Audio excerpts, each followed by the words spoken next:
Well, ladies and gentlemen, so welcome to our Planets Through Ascendant series. And today we're going to be covering Sun in the 11th house in the sign of Scorpio for a Capricorn ascendant person. And what happens when Sun rules the 8th house with the sign of Leo, sits in the 11th house in Scorpio for a Capricorn ascendant. And as always, we do not know if you have this ascendant, where your sun is placed, all the other astrological details. For that, check out the links here. Check out my full astrological report, including my books, Astrology, Conjunction Aspects, and Mahadashas at the Speed of Light, including all my consultations at this link. So, Sun in the 11th house. So first of all, for a Capricorn ascendant, Sun is the 8th ruler. Okay? 8th house represents sudden things. Sudden transformations, life and death scenarios, joint assets, hidden knowledge, occult, mysticism, other people's money. Then 8th Lord is in the 11th house in the sign of Scorpio. And 11th house represents gains, liquid gains, large organizations, all your hopes, wishes, desires, achievements, recognition, awards.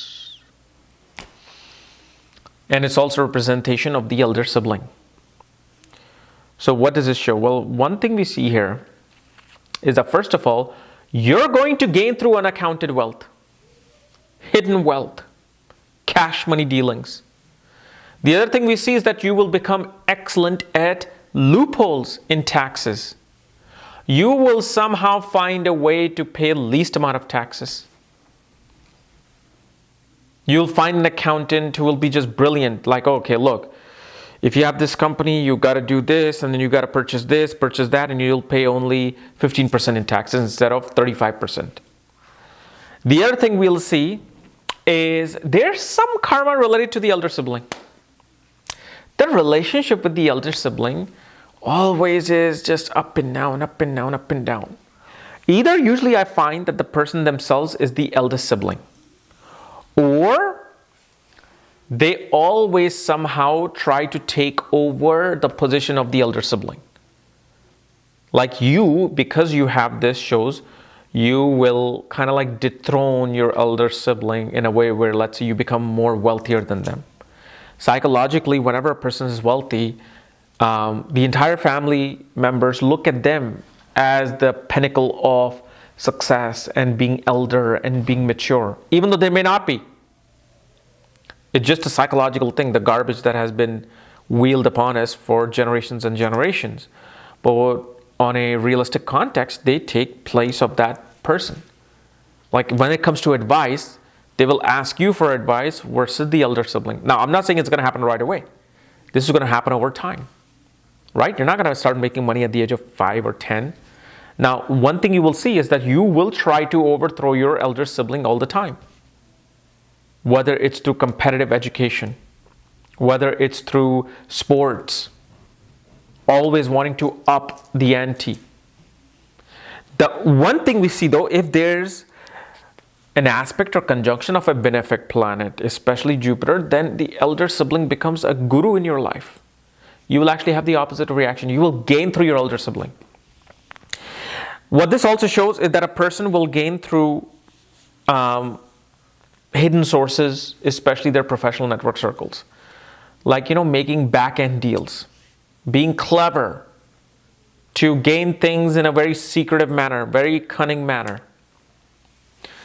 You will also gain through insurance, inheritance, wills and estates. And especially, you will not only try to take over your elder sibling, but also you will try to take over the joint assets of your spouse. Now, this is only a foundation thing. The level of what I'm saying may be very high or actually extremely low, depending upon who is conjunct Saturn, who's conjunct Sun, who's aspecting the Sun, what nakshatra Sun is in, and especially what Padha Sun is in. So that's very important to understand here, But yes, the basic tendencies are there with this placement to do such things. One thing we also see with this person is that they have quite of a loose moral. Loose moral. And okay, so what's loose moral? See, whenever we think of loose morals, the mind strictly goes towards a person who just cheats or prostitution and drinking and all. No, loose morals could be many things. Loose morals simply is like you love partying. You don't like to go to the temple, you like to go to the bar instead.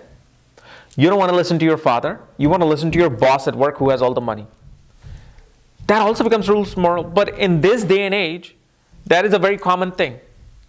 A person will say, oh my God, my dad is just working in government, making this much money, he wants to advise me to go there. No way. I got my boss who's a crorepati, who's a multimillionaire. You know, he's the one who advises. I take his advice more. Okay, so fine, it's normal. You may not have a good relationship with the father, but it's just that in a context it can show a loose moral position for the son here. Like you don't go by the dharmic path, you go by the egotistical path. That's what it is.